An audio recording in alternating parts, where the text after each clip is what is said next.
In the scorching heat of August 216 BC, the dusty plains of Cannae in southern Italy were about to witness one of the most devastating military disasters in human history. What happened on this fateful day would haunt the Roman Empire for generations and establish Hannibal Barca as the greatest military tactician who ever lived. This is the story of how a brilliant Carthaginian general turned the might of Rome into a death trap, using their own strength against them in the most brutal and calculated massacre the ancient world had ever seen. The Roman Republic stood at the height of its power. For centuries, their legions had marched across the Mediterranean, crushing every enemy that dared challenge Rome's authority. Their military machine was unstoppable, their discipline legendary, their numbers overwhelming. Never before had Rome assembled such a massive force as the one that marched toward Cannae that summer day. Nearly 90,000 soldiers, the largest army Rome had ever fielded, confident in their inevitable victory over the barbarian invader who had dared to bring war to their sacred soil. But Hannibal Barca was no ordinary enemy. Born into hatred of Rome, raised on stories of Carthaginian glory, sworn to an oath of eternal vengeance against the Roman people, he had already accomplished the impossible. He had crossed the Alps with elephants, survived the treacherous mountain passes that had claimed half his army, and defeated every Roman force sent against him. Yet nothing had prepared him for this moment, outnumbered nearly 2-1. Facing the full might of Roman military power on an open field where their superior numbers would surely crush him. The Roman commanders, Consul Lucius Aemilius Paulus and Consul Gaius Terentius Varro, could hardly contain their excitement. Finally, they would end this war in a single decisive battle. No more clever ambushes, no more fighting in narrow mountain passes where Hannibal's tactical genius could neutralize their numerical advantage. Here on the open plains of Cannae, Roman discipline and overwhelming numbers would prevail. They would crush this Carthaginian upstart and parade him through the streets of Rome in chains. As dawn broke over the battlefield, the scale of the Roman force was breathtaking. 87,000 soldiers stood in perfect formation, their bronze armor glinting in the morning sun, their red shields creating a sea of crimson stretching as far as the eye could see. The sound of their synchronized movements echoed across the plain like thunder. This was the largest army Rome had ever assembled, larger than the forces that had conquered Greece, larger than those that had subdued the Gallic tribes. This was Roman power incarnate, and it was magnificent. Across the field, Hannibal's army looked pitifully small by comparison. 50,000 men, maybe 55,000 at most, a motley collection of Carthaginians, Spanish warriors, Gallic tribes, and African veterans. They had been marching and fighting for 3 years, their equipment worn, their numbers depleted by constant warfare. Many Romans looked across the field and wondered why they had even bothered to bring so many soldiers. This would be a slaughter, but at least it would be quick. But Hannibal saw something the Romans did not. He saw their weakness disguised as strength. He saw their arrogance blinding them to danger. He saw an opportunity to turn their greatest asset into their ultimate downfall. As he surveyed the massive Roman formation, a cold smile crossed his face. Today, he would teach Rome a lesson they would never forget. Today, he would show the world that numbers mean nothing without wisdom, that strength without strategy is worthless, that the largest army in the world could become its own executioner. The genius of what was about to unfold lay not in Hannibal's superior numbers or better equipment, for he had neither. It lay in his understanding of human nature, his ability to manipulate his enemy's expectations, and his willingness to sacrifice everything for victory. The Romans expected a frontal assault. They expected their overwhelming numbers to push through Hannibal's thin lines. They expected their superior discipline to carry the day. Hannibal was counting on all of these expectations. The Carthaginian general had spent the previous night walking among his troops, speaking to his commanders, finalizing a plan so audacious, so seemingly impossible. that even his most trusted lieutenants questioned his sanity. He was going to let the Romans attack exactly as they wanted. He was going to let them push forward, let them believe they were winning, let them commit their entire massive army to a frontal assault. And then, when they were fully committed, when there was no turning back, he would spring his trap. The formation Hannibal chose seemed suicidal at first glance. He placed his weakest troops, the Gallic and Spanish infantry, in the center of his line. These were brave warriors, but they were lightly armored and outnumbered 5-1 by the Romans they would face. Behind them, slightly pulled back, he positioned his most experienced troops, the African heavy infantry who had fought with him since Spain. On the flanks, he placed his cavalry, both heavy and light, the finest mounted warriors in the Mediterranean world. As the morning sun climbed higher, the tension on the battlefield became almost unbearable. 87,000 Romans stood in their traditional formation, the manipular system that had conquered the known world. In the center, the hastati, young soldiers eager to prove themselves in battle. Behind them, the principes, experienced warriors in their prime. Finally, the triarii, grizzled veterans who served as the backbone of Roman military might. On their flanks, allied troops and cavalry completed the massive formation. The Roman plan was simple and devastating in its directness. They would advance as one unstoppable mass, their superior numbers crushing everything in their path. The front ranks would engage the enemy, while the massive weight of soldiers behind them pushed forward relentlessly. It was a human avalanche that had swept away every enemy Rome had ever faced. Today would be no different. When the battle horns finally sounded, the earth itself seemed to shake as nearly 90,000 Roman soldiers began their advance. The sound of their marching was like thunder rolling across the plain. Their battle cries echoed off the hills surrounding Cannae.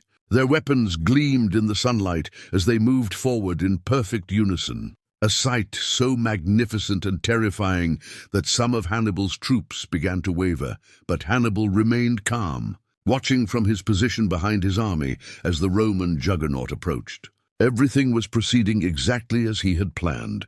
The Romans were committing their entire force to a frontal assault, focusing all their attention on his weak center.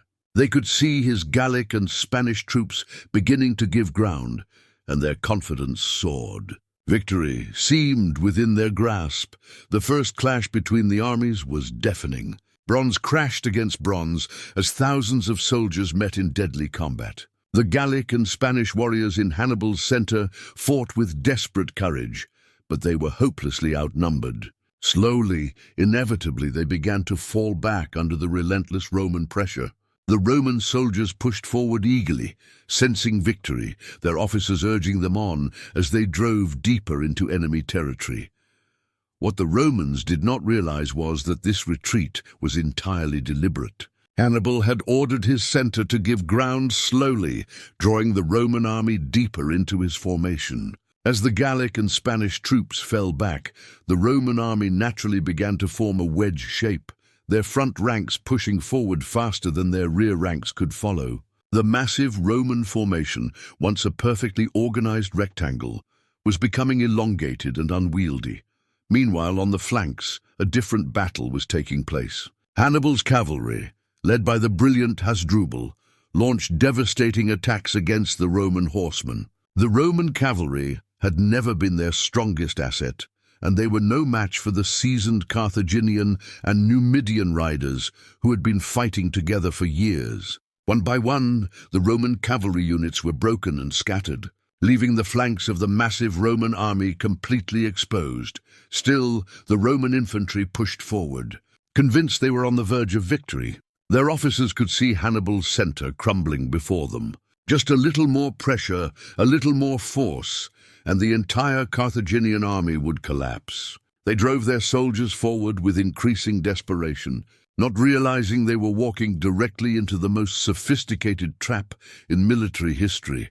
As the Roman army pushed deeper into Hannibal's formation, something incredible began to happen. The African heavy infantry, which had been positioned behind and to the sides of the retreating center, began to wheel inward. These were Hannibal's finest troops, veterans who had fought in Spain and survived the crossing of the Alps. They were armed with Roman equipment captured in previous victories, and they moved with the precision of a machine. Suddenly, the Romans found themselves in a position they had never experienced before. Instead of facing forward against a retreating enemy, they were surrounded on three sides. The African infantry closed in from the left and right, while the Gallic and Spanish troops in the center stopped retreating and began to hold their ground. The Roman formation, stretched thin by their advance, was trapped in a pocket with nowhere to go. But the trap was not yet complete. While the infantry battle raged, Hasdrubal's cavalry had finished destroying the Roman horsemen and was now free to join the main battle. Instead of pursuing the fleeing Roman cavalry, Hasdrubal made a decision that would change the course of history. He led his mounted warriors around behind the Roman army and attacked their rear guard. Now the trap was complete. The largest army Rome had ever assembled was surrounded on all sides by a force less than half its size. The Romans found themselves packed so tightly together that they could barely move their weapons. Their numerical superiority had become a liability, as soldiers in the rear ranks pressed forward against those in front, creating a crush of human bodies that made organized resistance impossible. The slaughter that followed was unlike anything the ancient world had ever witnessed. Trapped in Hannibal's pocket, unable to maneuver, unable to retreat, the Roman soldiers could only stand and die as the Carthaginian forces closed in from all directions. The sound of battle gave way to something far more terrible: the screams of trapped and dying men, the clash of weapons against armor, the wet sound of bronze cutting through flesh and bone. For hours, the killing continued without mercy. Roman soldiers who had marched onto the field that morning certain of victory now found themselves in a nightmare beyond imagination. Those in the center of the formation were crushed against each other, unable to lift their weapons, slowly suffocating under the weight of their own comrades. Those on the edges of the pocket fought desperately, but for every Carthaginian who fell, 10 Romans took his place in death. The Roman commanders Paulus and Varro watched in horror as their magnificent army was systematically destroyed before their eyes. Paulus, the more experienced of the two, realized what was happening and tried to rally his troops for a breakout attempt. But it was too late. The pocket was sealed, the trap complete. He died fighting alongside his soldiers, his body lost among the thousands of corpses that covered the field of Cannae. Varro, meanwhile, managed to escape with a small group of cavalry, but his survival would bring him only shame. He would return to Rome to face the accusations of his fellow citizens, who would blame him for the greatest military disaster in Roman history. Better to have died with honor at Cannae than to live with the weight of such a catastrophic defeat. As the sun reached its zenith, the battle reached its terrible climax. Hannibal's soldiers pressed inward from all sides, compacting the Roman force into an ever smaller space. The Romans fought with the desperate courage of trapped animals, but courage alone could not save them from the mathematical certainty of their situation. They were outnumbered in the pocket by forces that could maneuver freely while they could barely move. The heat became another enemy.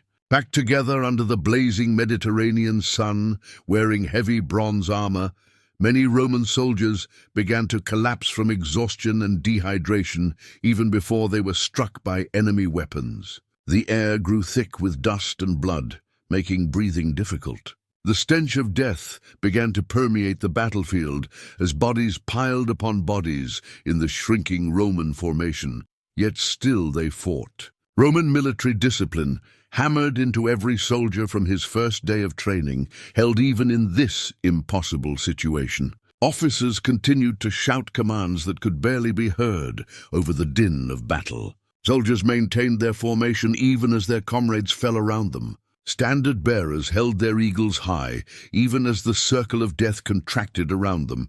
But discipline and courage could not overcome the genius of Hannibal's strategy. The Carthaginian forces maintained their pressure from all sides, never allowing the Romans a moment to reorganize or attempt a coordinated breakout. African spearmen thrust their weapons into the packed Roman formation, each strike finding its mark in the mass of bodies. Gallic warriors swung their long swords in deadly arcs, cutting down multiple enemies with each stroke. Spanish fighters darted in and out of the melee, their short swords finding gaps in Roman armor. As the afternoon wore on, the Roman resistance began to weaken. The survivors were exhausted, dehydrated and demoralized by the deaths of their comrades. Many had been fighting for hours without rest, their weapons growing heavy in their hands, their armor feeling like chains that dragged them toward death. The Carthaginian forces, fighting from the outside of the pocket, could rotate fresh troops into the battle, while the Romans had no such luxury. The psychological impact of the trap was perhaps even more devastating than the physical slaughter. Roman soldiers, accustomed to victory, confident in their superiority, suddenly found themselves helpless in the face of tactical genius. They had been outmaneuvered, outthought, and outfought by an enemy they had dismissed as inferior. The realization that they had been completely fooled, that they had walked willingly into this death trap, broke the spirit of many who might otherwise have continued fighting. By late afternoon, the organized resistance of the Roman army had collapsed entirely. What had begun the day as the largest, most powerful military force in the Mediterranean world was now nothing more than scattered groups of desperate men fighting for their lives. Some tried to surrender, but Hannibal's soldiers, remembering the brutal Roman destruction of Carthaginian cities, showed little mercy. The killing continued with mechanical efficiency.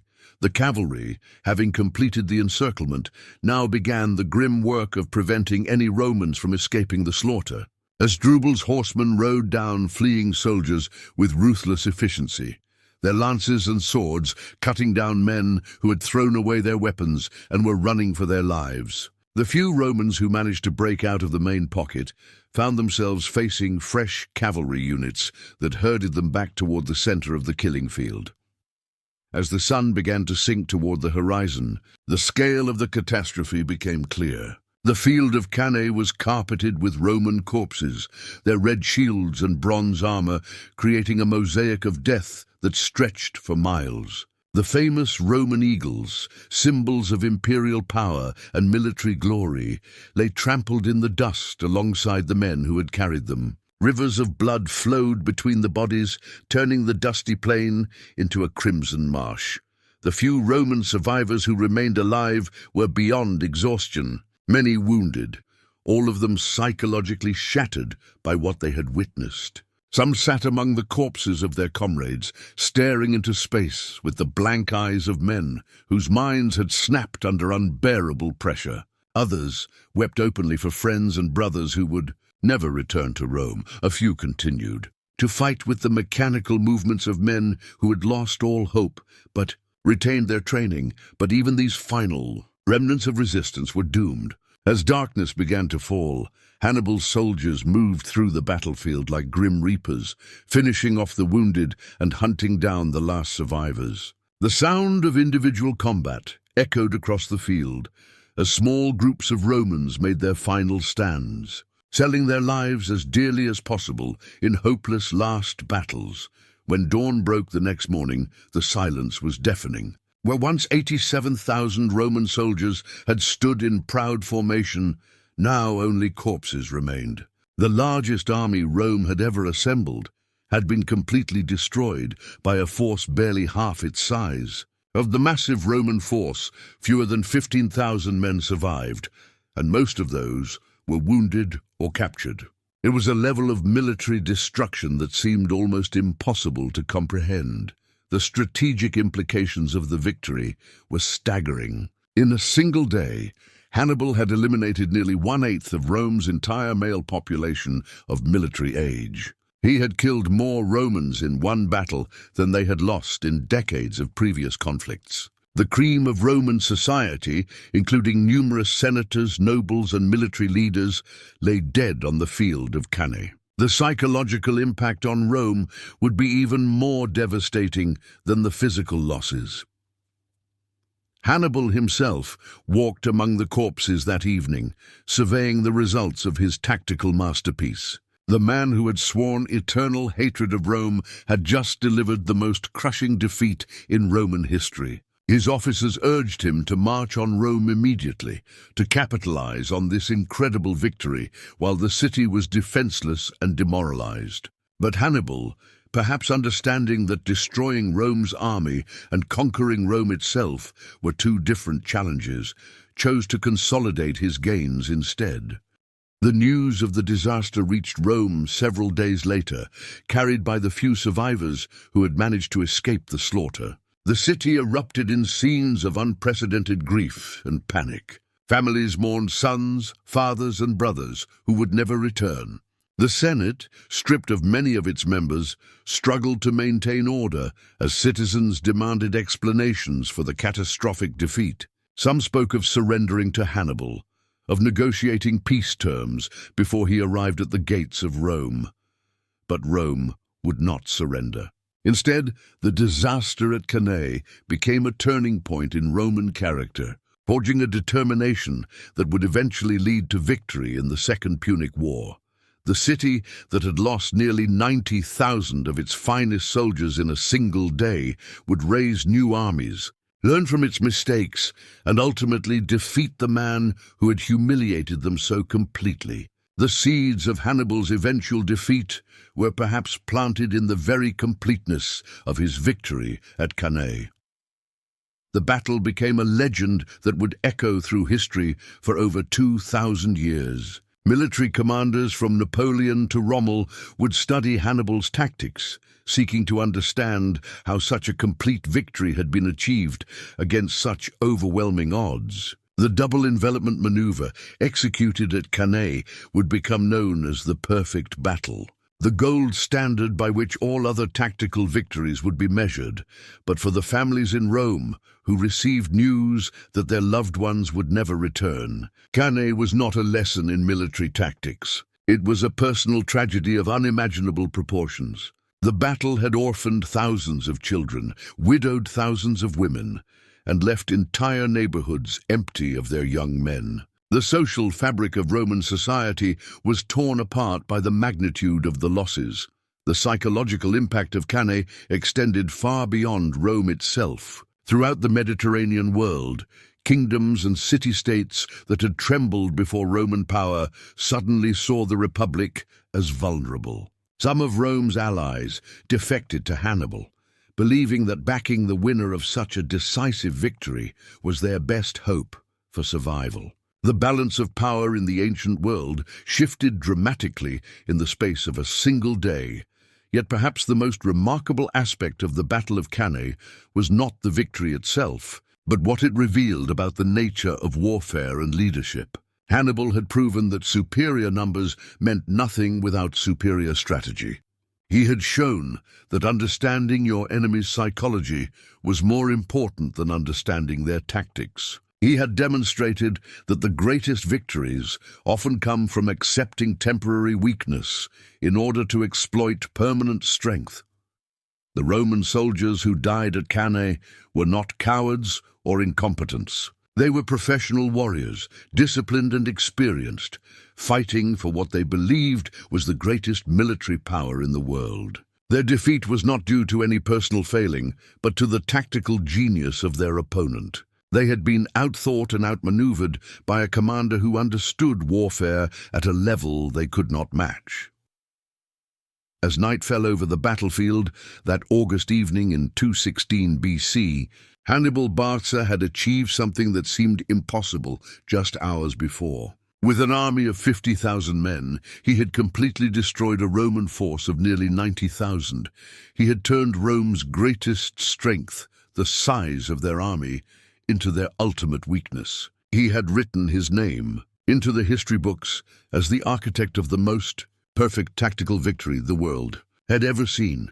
The corpses that covered the plain of Cannae told the story of tactical genius triumphant over brute force, of intelligence victorious over mere courage, of careful planning defeating hasty arrogance. They bore witness to the truth that in warfare, as in life, it is not always the strongest who survive, but the smartest. Hannibal had proven that a smaller force, properly led and strategically positioned, could defeat any enemy. No matter how large or powerful, the Battle of Cannae stands as perhaps the greatest example of tactical brilliance in military history, a reminder that wars are won not by numbers alone, but by the minds that command those numbers. In the space of a single day, one man's genius had destroyed the pride of Rome and changed the course of ancient history forever.